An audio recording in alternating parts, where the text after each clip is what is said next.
The Buddha proclaimed these gathas.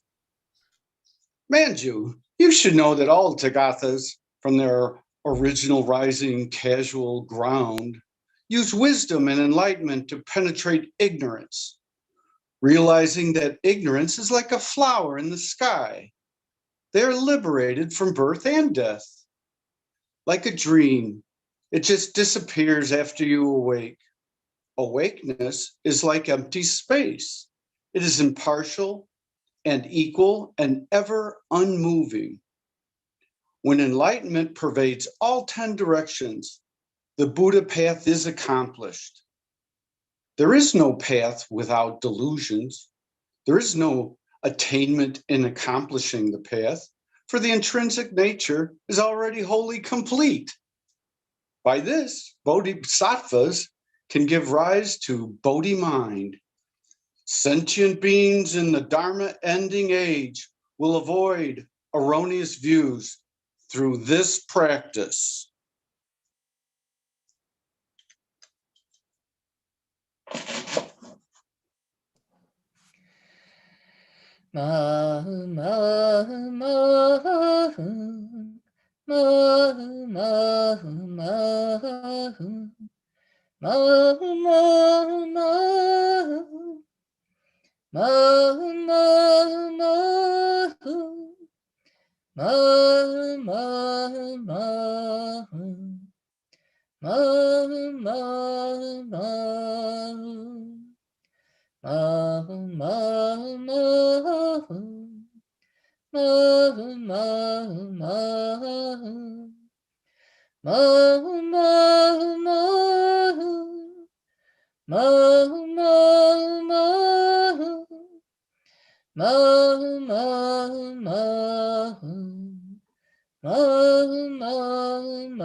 A sutra says, Bodhisattvas liberate sentient beings and have them enter nirvana. It also says, in reality, there are no sentient beings to attain nirvana. Why is that?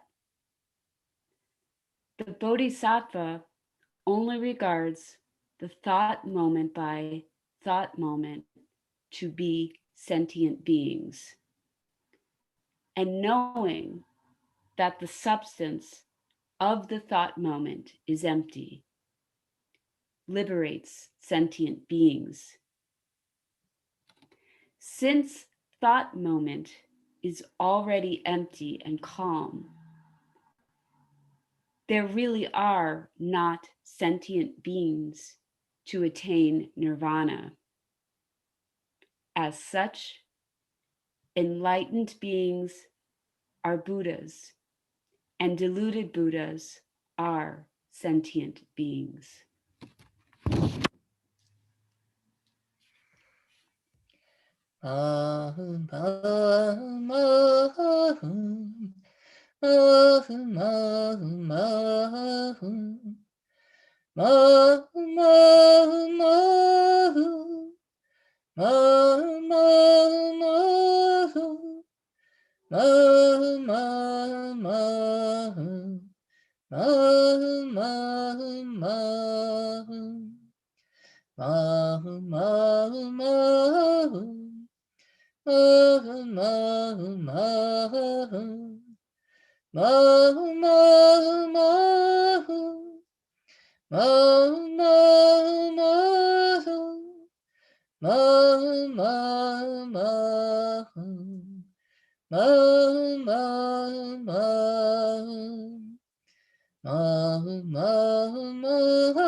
If you determine your course with force or speed, you miss the way of the law.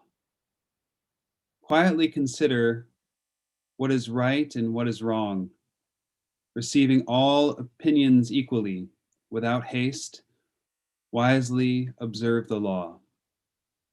Who is wise, the eloquent or the quiet man or woman? Be quiet and loving and fearless.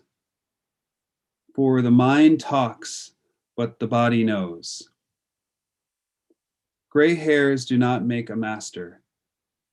A man or woman may grow old in vain. The true master lives in truth, in goodness and restraint, nonviolence, moderation, and purity.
Follow the way of virtue, follow the way joyfully through this world and on beyond.